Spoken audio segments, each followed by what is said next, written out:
नमस्कार दोस्तों, पुनः आपका स्वागत है। जैसा कि आप जानते हैं कि हम लोगों ने साहब के चरित्र के ऊपर प्रश्नोत्तरी एक कार्यक्रम चलाया हुआ है। व्हाट्सएप के द्वारा बहुत सारे क्वेश्चन मेरे पास आए हुए हैं और इसमें मैं आपको बताना चाहूँगा कि क्वेश्चन लिखते समय अपना नाम नीचे जरूर लिखिए। बहुत सारे लोगों ने प्रश्न लिख तो किया लेकिन अपना नाम नहीं दिया है, तो अगर आप प्रश्न पूछते हैं तो अपना नाम नीचे लिखकर जरूर भेजिए ताकि आपका नाम भी हम साथ में आपके क्वेश्चन के साथ में यहाँ पर लोगों को बता पाएँ। तो आज की श्रृंखला में हम लोग सबसे पहले शुरुआत करते हैं। श्रीमती चेतना सालुंके जी जो है अहमद नगर की, उन्होंने भेजा तो क्वेश्चन छोटा सा है लेकिन उन्होंने जो लिखा है शुरुआत में मुझे बड़ा पसंद आया, तो मैं आपको पढ़ के सुनाना चाहूँगा। और आप देखिए स्क्रीन पे भी डिस्प्ले हो रहा है आपके, तो ये आप वहाँ भी पढ़ सकते हैं। तो ये क्वेश्चन इस प्रकार है। विवेक जी नमस्कार, हम सब लोग ठीक है। लॉकडाउन में साहब के साहित्य को पढ़ने समझने में जो आनंद आया उसके कारण लॉकडाउन बहुत ही अच्छा लगा। अब यह तय हुआ कि लॉकडाउन खत्म होने के बाद भी रोज 1 घंटा साहित्य को पढ़ेंगे। सबसे पहले धर्मपाठ पढ़ा।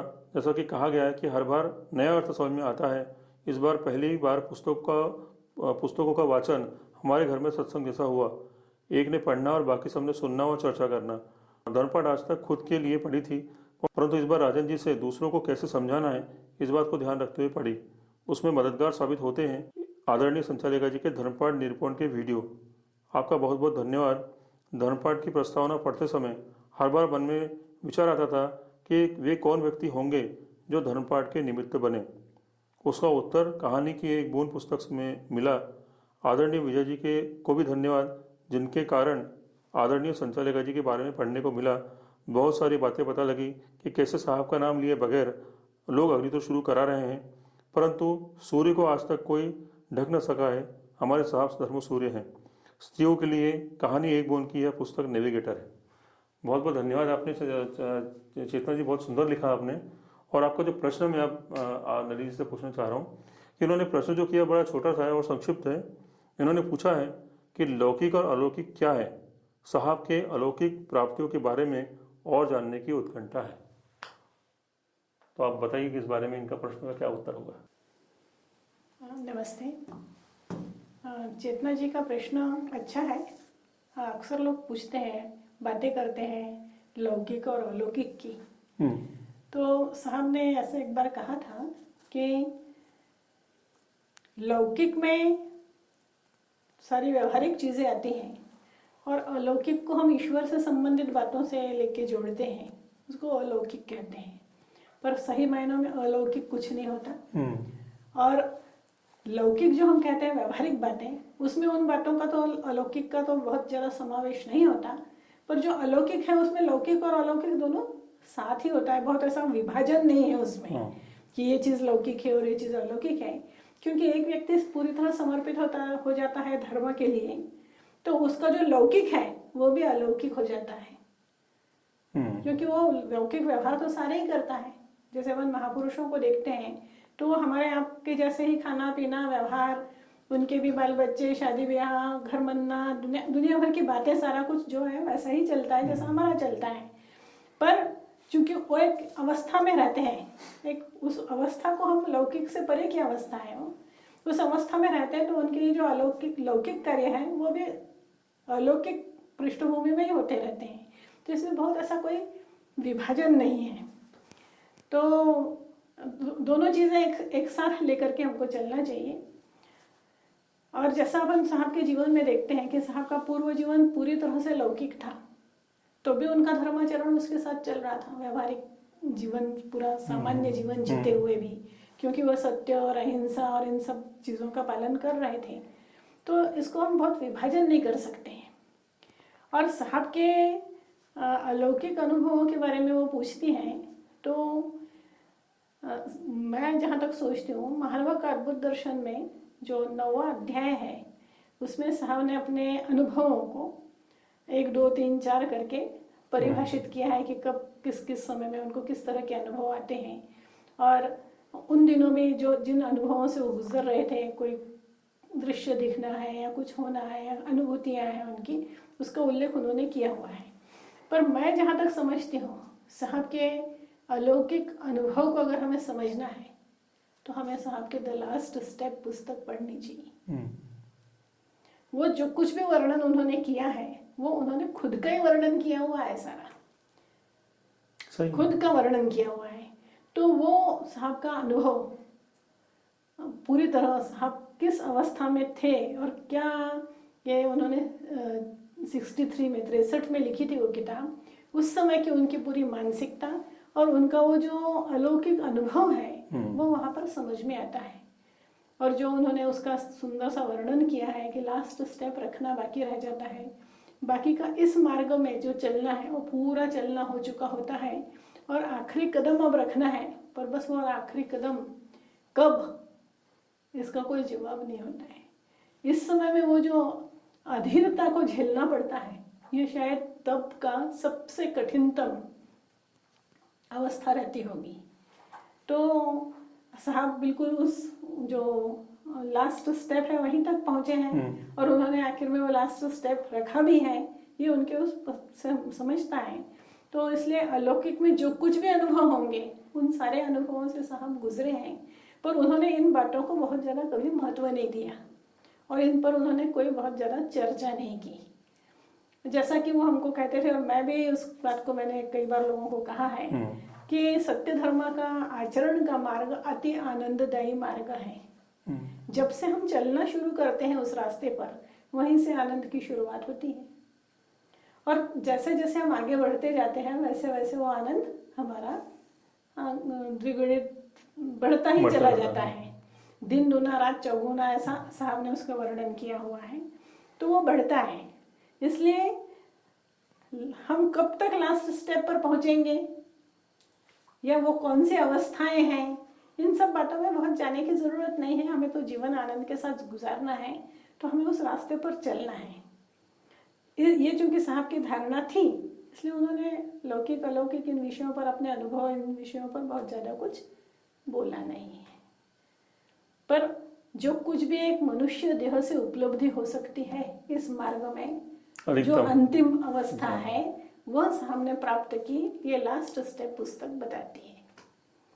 एक प्रश्न आया है इसमें कि साहब श्री जी से क्या हर प्रश्न जो भी उनके मन में उत्कंठा थी जब वो उनसे मिले, उसके बाद से उनके पास बहुत सारे उनके मन में सवाल होंगे, और एक आम आदमी के मन में बहुत सारे सवाल होते हैं जब वो गुरु से मिलता है कि ये क्या होता है, आत्मा क्या होती है, और ये भी बहुत सारी चीज़ें क्या होती हैं, कैसे ध्यान करना चाहिए, क्या करना चाहिए। तो क्या साहब हर एक प्रश्न जो उनके मन में आता था वो श्री जी से पूछा करते थे क्या? कि जरा सा कुछ हुआ कि श्री जी को फोन लगाया, जरा सा कुछ हुआ कि पूछा उनसे, जरा सा कुछ हुआ कि तुरंत पहुंच गए गुरु के पास में, जरा सा कुछ हुआ कि ये किया।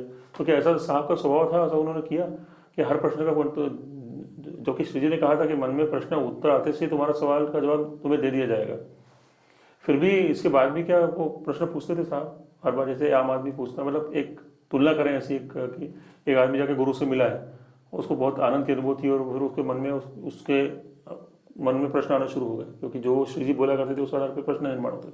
तो प्रश्नों की संख्या तो साहब के मन में हजारों होंगे प्रश्न। जहाँ तक मैं सोचती हूँ कि साहब के मन में बहुत सारे प्रश्न निर्माण नहीं होते थे। साहब कोई वैसी उत्कंठा उनके मन में थी कि अरे ईश्वर का दर्शन करना है इसलिए वो श्री जी से मिले, ऐसा नहीं था। उनकी एक सामान्य मुलाकात थी और श्री जी के सानिध्य में आने के बाद जिस तरह से उन्होंने थोड़ा सा ध्यान करना शुरू किया, फिर बाद में 57 में श्री जी ने उनको कैसे बैठना, क्या करना, सब कुछ उन्होंने स्वतः बताया। साहब ने उनसे कुछ भी नहीं पूछा। बाकी का उनके मन में जैसे प्रश्न आया था कि ध्यान के लिए बैठेंगे तो फिर प्रवास रहता है बहुत, और उसका पहले ही उत्तर श्री जी ने बता दिया था कि प्रवास में कैसे करना है। तो बहुत ज़्यादा प्रश्न साहब ने, मुझे नहीं लगता कि पूछे हों। हाँ, साहब श्री जी के सामने बैठे रहते थे और श्री जी निरंतर कुछ न कुछ इधर उधर के विषयों पर सतत वार्तालाप उनका चलता रहता था। तो वो विषय व्यवहारिक के होते थे, इतिहास के भी होते थे, जो धार्मिक ग्रंथ हैं उनकी कथाएं भी हुआ करती थी, लोगों के व्यवहारिक जीवन के बारे में की भी बातें हुआ करती थी, खुद के जो अनुभव है या कुछ अपना विचार है उसके बारे में कुछ रहता था। साहब सब सुनते थे, पर उसमें से उनके बहुत प्रश्न निर्माण होते थे ऐसा नहीं है।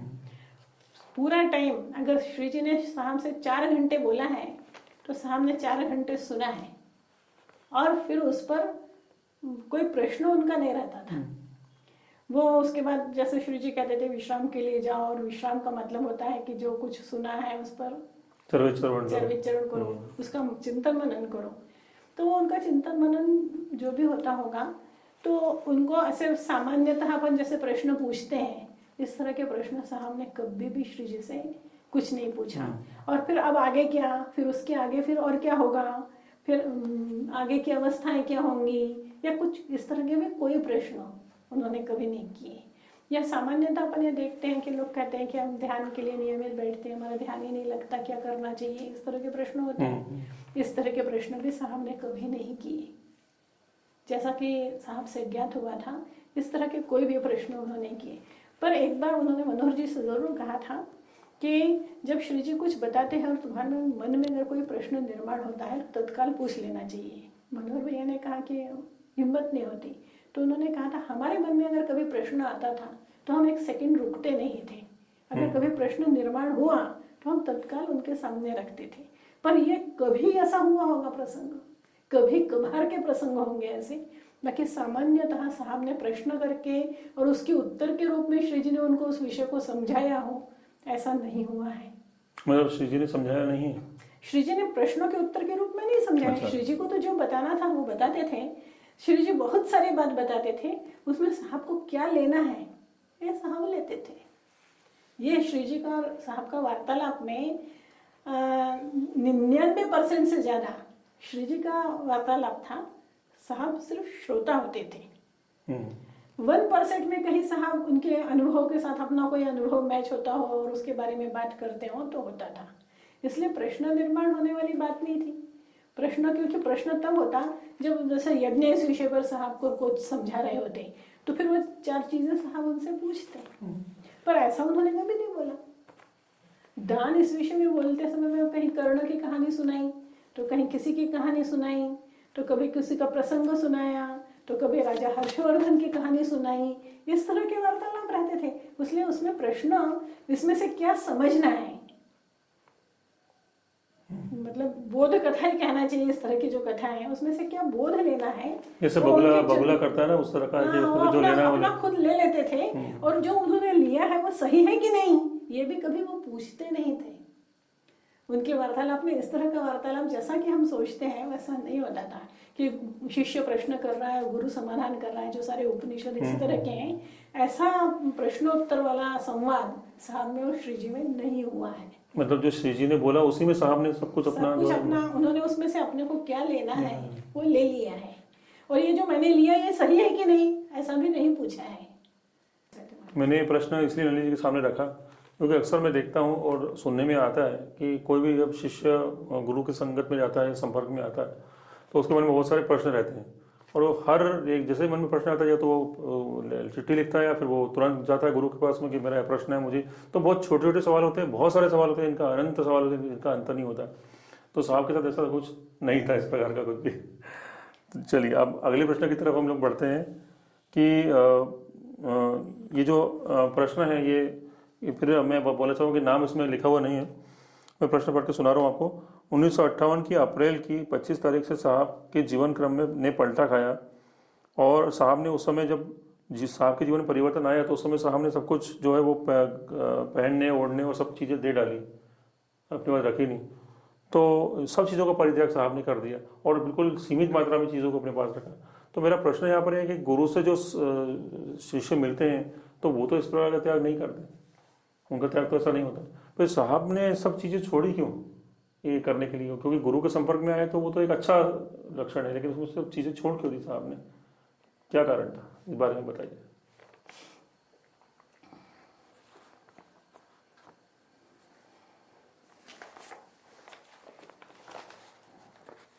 पच्चीस अप्रैल 1957 को 58 को साहब ने सारा परिवर्तन किया है। और ये परिवर्तन इस बात को इंगित करता है कि साहब के अंदर जो परिवर्तन हो रहा था, साहब के अंदर से जो आवाज़ आई उसको साहब ने व्यवहार में ला दिया। अंदर की आवाज़ क्या थी? जो पहले सारा सुख भौतिक जगत में ढूंढना जा रहा था, वो ये समझ में आया कि इसमें नहीं है, पहनने में, ओढ़ने में, इस सब में वो नहीं है। सारी बहुत अच्छी चीज़ें, महंगी चीज़ें, बढ़िया चीज़ें इस्तेमाल करने में कोई सुख नहीं है। और अंदर से जो सुख क्या होता है, इसकी अनुभूति होने लगी थी। वो अनुभूति इतनी तीव्रता से हो रही थी कि इन चीज़ों से, जैसा होता है ना किसी से विरक्ति हो जाना, मन हट जाना किसी चीज़ से, तो ऐसा उन सारी चीज़ों से उनका मन हट गया। और ये क्यों हुआ? ये एक साधक का लक्षण है। देखो, गुरु शिष्य, आज अपन देखते हैं कि हर कोई ये सोचता है कि उसका कोई गुरु होना चाहिए।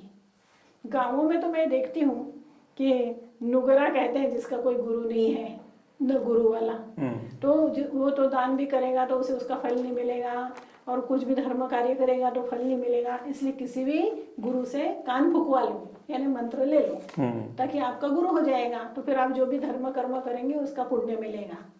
ऐसी धारणा है। तो इसलिए सभी लोग किन्हीं न किन्हीं गुरु से मंत्र दीक्षा लिए हुए होते हैं। ये कोई सारे साधक होते हैं क्या?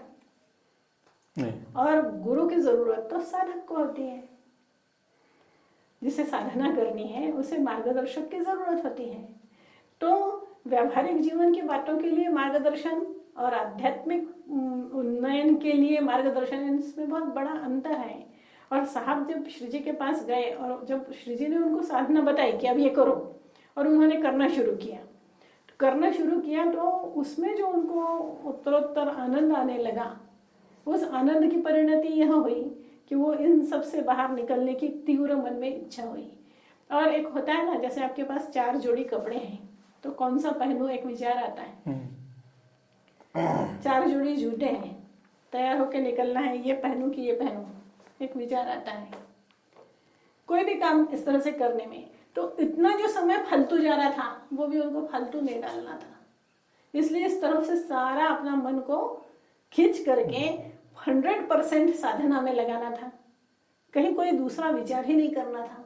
सामने वाला क्या सोच रहा है, प्रसंग कौन सा है, क्या पहनना है, क्या ओढ़ना है, ये सब से अपने आप को उन्होंने 1 सेकंड में निर्णय करके, विचार कई दिनों से बन रहा था, तारीख उन्होंने 25 चुन ली थी और उसकी पूरी तैयारी करके व्यवस्थित, क्योंकि उन दिनों में वो व्यवसाय में थे, बहुत सारे टूर उनको करने पड़ते थे अपने व्यवसाय को जमाने के लिए, दौरे किया करते थे वो। तो ऐसा नहीं है, हम आपकी जिंदगी में जैसे व्यवसायी होते हैं उस समय में व्यवहारिक जीवन में वो वैसे व्यवसायी थे और बहुत सफल व्यवसायी थे।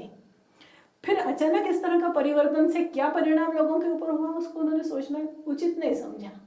उनको तो ये था कि जितनी शुद्धता, जितनी सात्विकता, जितना कम से कम इस तरफ ध्यान जाए, जितने कम में हम रह सकें और पूरा अपना फोकस अपनी साधना में कर सकें, ये जो मन में ये विचारों की तीव्रता थी, उसने ये बाहर परिवर्तन ला दिया, जिससे लोग भौचक के रह गए, क्योंकि परिवर्तन जबरदस्त था। वो 4 साल का पीरियड, 5 साल का पीरियड कहना चाहिए मिलने के बाद। नहीं, 54 में तो श्री जी से मुलाकात हुई और 58 में हुआ ये 58 में हुआ, तो शुरुआत के 2 साल तो खाली ही निकल गए थे।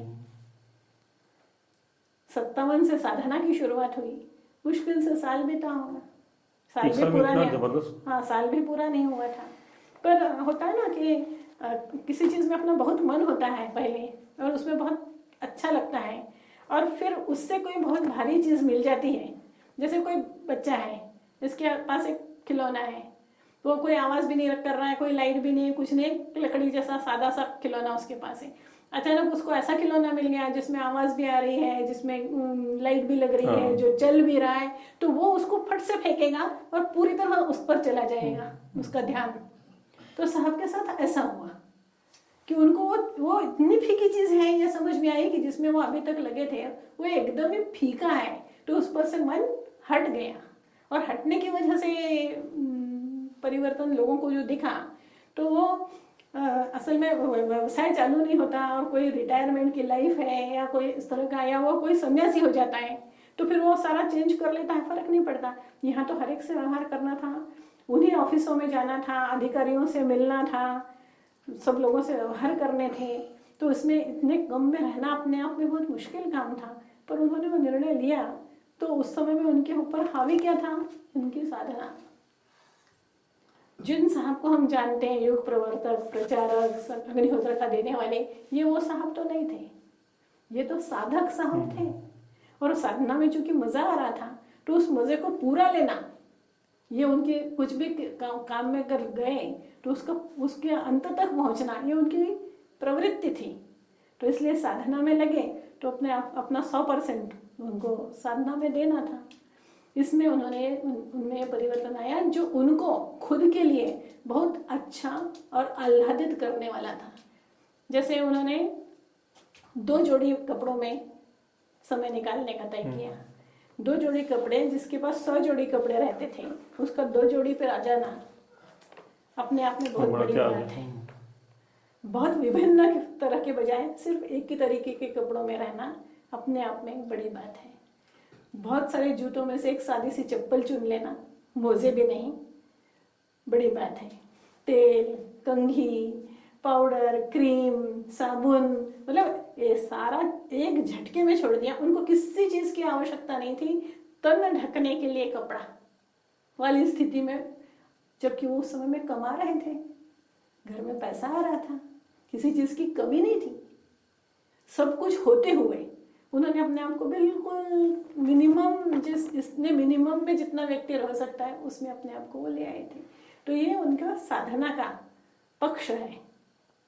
एक जो साधना है, अभी उनको बहुत उच्च कोटि की साधना पर जाना था, उसके लिए उन्होंने अपने आप को तैयार किया था। थोड़ा सा लोगों को इस बात, अभी आपने बोला उस आधार पे मैं बोल रहा हूँ कि थोड़ा सा लोगों को इस बात को समझना होगा कि साहब ने जो एक स्टेप से दूसरी स्टेप में, जैसे एक पेड़ से दूसरे पेड़ पर जाते हैं या एक जगह दूसरी जगह जाते हैं, तो एक जगह से दूसरी जगह जाने के समय उनका निर्णय जो था, उनका मन जो था, उस समय पलटा जब बच्चे छोटे थे, जब बच्चों को भी कुछ चाहिए था, जब बच्चों को भी व्यवसाय करना था, उनको भी बड़ा होना था, उनको भी बच्चों, हर एक व्यक्ति जो कोई होता है, जैसे अपन आज के ज़माने में जितने धनपति, नाम नहीं लूंगा यहाँ पे, पर जितने भी धनाढ़ लोग आज के समय में हैं जिनका नाम सुर्खियों में रहता है, उन लोगों के लिए वो ऐसा कभी करेंगे क्या कि एकदम सारा एकदम छोड़कर, किसी भी, उनके भी गुरु होंगे गुरु निश्चित रूप से, कोई किसी न किसी गुरु होगा, जितने धनपति लोग आ जाए, तो क्या एकदम छोड़ के वो दूसरी तो जाएगा नहीं ना।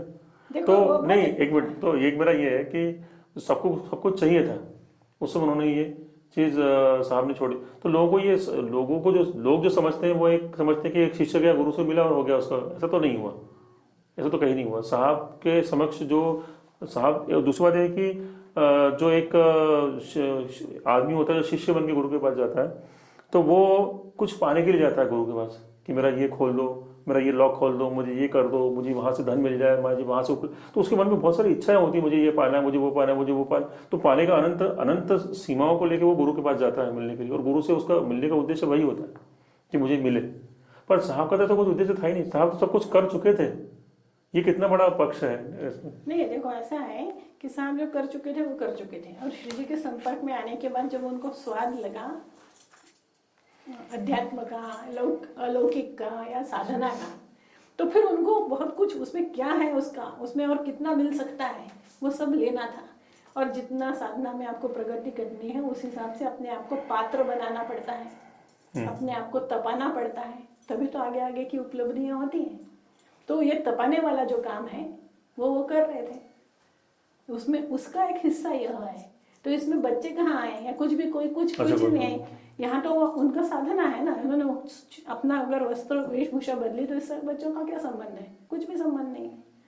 तो जो कुछ भी उन्होंने, ये परिवर्तन उनका व्यक्तिगत परिवर्तन है, इसमें उन्होंने कुछ छोड़ा थोड़ी था। वो भी व्यवसाय कर रहे थे, अपने बच्चों का पेट पाल रहे थे। वो जो अपना व्यवहारिक कर्तव्य है उसको तो वो बहुत अच्छे से निभा रहे थे ना, ये करते हुए भी। ये तो एक यहाँ पर आपको साहब को एक साधक की भूमिका में देखना पड़ेगा, तब ये समझ में आएगा। ये साधक थे, ये युग, इसलिए मैंने कहा ये युग प्रवर्तक साहब नहीं थे। वो जो उन्होंने व्यवसाय छोड़ा वगैरह वो अलग साहब है, वो अलग साहब है।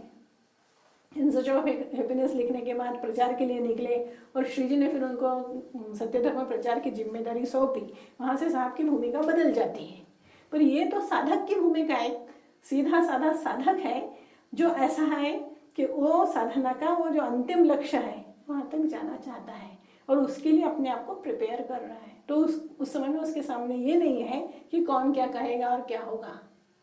उसने अपनी तैयारी की है वो, और मिनिमम में रहने का, सब कुछ होते हुए, किसी चीज की कमी न होते हुए मिनिमम में रहने का। वो कपड़े केवल चेंज ही नहीं किए थे उन्होंने, कपड़े अपने हाथ से धोते थे। ऑफिस से आने के बाद सबसे पहला काम ये होता था कि जो कपड़े आज वो पहन के गए ऑफिस, वो आने के बाद वो धो करके सूखने डाल दिए जाते थे, ताकि दोनों जोड़ हमेशा धुले हुए रहें। कहीं पर भी जाना पड़ा तो एक पहना है और एक रख लिया बैग में, जा सकते हैं। तो उनके दोनों जोड़ हमेशा धुले रहते थे। ऐसा नहीं होता था कि एक जोड़ी पहनी है और एक धुलने की पड़ी है। उनके दोनों जोड़ हमेशा शाम को जब वो घर आने के बाद एक लुंगी लपेटते थे और कपड़े धो करके डाल देते थे, तो रात भर में सूख जाते थे। तो सवेरे उनके पास दोनों जोड़ उनके धुले हुए मिलते थे। 2 जोड़ी कपड़े में रहना था और 2 जोड़ी हमेशा रेडी रहती थी। तो ये केवल कपड़े नहीं बदले, तो अपने हाथ से, जबकि कपड़े धोने के लिए बाई थी, घर के लोग तो थे ही थे, पर बाई अलग से थी सिर्फ कपड़े धोने के लिए, बर्तन, घर के सारे कामों करने के लिए बाई थी। बाई होते हुए वो अपने हाथ से कपड़े धोते थे। तो वो मतलब अब इसको, ये स्वांत सुखाए है सारा कुछ, पूर्ण किसी पर भी उनकी निर्भरता न रहे। सब काम अपने हाथ से। खाना खाने के बाद अपनी थाली मांज के रखते थे वो, जबकि बाई बर्तन, ढेर सारे बर्तन मांजने के लिए बाई अलग से, बर्तन वाली बाई अलग थी, कपड़े वाली बाई अलग थी, किसी चीज की कमी नहीं थी। तो ये सब उनकी साधना का हिस्सा है। ये इसी ने उनको और तीव्रतर साधना की ओर ले गया है, और उन्होंने कठोरतम उच्चतम तप कर सके। ये हुआ कि उन्होंने अगर ये इसका निर्णय लिया तो वो उसमें ढलते चले गए। मतलब कोई खुद जाता है, वो खुद ना होके, मुझे लगता है कि वो खिंचते चले गए, होते चला गया, होता चला गया, होता चला गया। तो उन्होंने ये नहीं सोचा कि कल क्या होगा, किसका क्या होगा, क्या ये करूंगा, तो ऐसा उनके मन में विचार था ही नहीं, कुछ नहीं था। वो तो उस समय साधना का अगला स्टेप, फिर अगला स्टेप, फिर अगला स्टेप, चलते चले गए, खिंचते, जैसे कोई एक प्रकाश की ओर खिंचता चला जाता है, उस तरह से। तो आज की चर्चा में आप लोगों ने साहब के बारे में, आप लोगों को समझ आने में काफ़ी मदद मिली होगी। और यही हमारा उद्देश्य है कि जो क्योंकि किताबें होती हैं और कहना होता है, जो उनके साथ रह चुका होता है, वो जब बताता है उनके बारे में, तो वो एक अलग उसमें एक अलग आनंद आता है। जब किताब पढ़ते तो एक रूटीन होता है कि ये वहाँ से उठा, वहाँ गया, ये किया, वो किया, ये अपन 100 बार पढ़ चुके होते हैं। तो मेरा उद्देश्य यही है कि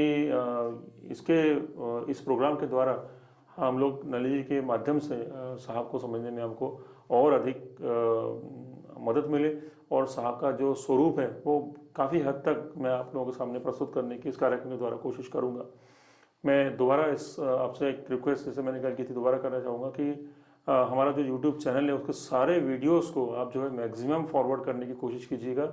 आप जिस भी ग्रुप में हैं, जहाँ भी आप रहते हैं, जहाँ भी इस ग्रुप में आप कॉन्टेक्ट है, वो ग्रुप में आप पोस्ट करते हो चाहे ना करते हो, लेकिन इस पोस्ट को जरूर आप फॉरवर्ड कीजिएगा, क्योंकि कह नहीं सकते कि कब किसका मन बदले और कब कौन किसको क्या करने की इच्छा हो। तो अगर हमको अग्निहोत्र को आगे बढ़ाना है तो उसका सबसे सरल उपाय है कि हम साहब का चरित्र भी साथ साथ आगे बढ़ाएं और साहब का चरित्र भी लोगों को फॉरवर्ड करें। अब ये लिखित रूप में करना थोड़ा मुश्किल होता है, लेकिन ये चूँकि एक लिंक के रूप में एक छोटा सा एक फॉर्मेट वीडियो का रहता है, तो उसको फॉरवर्ड करना बड़ा आसान रहता है। वो चाहे जब उसको समय मिलेगा सामने वाला सुन सकता है। तो यहीं तक आज का सिलसिला था। बहुत सारे और प्रश्न भी हैं, हम प्रश्नों को शामिल करेंगे अगले सेशन में। तो तब तक के लिए आप सबका बहुत बहुत धन्यवाद।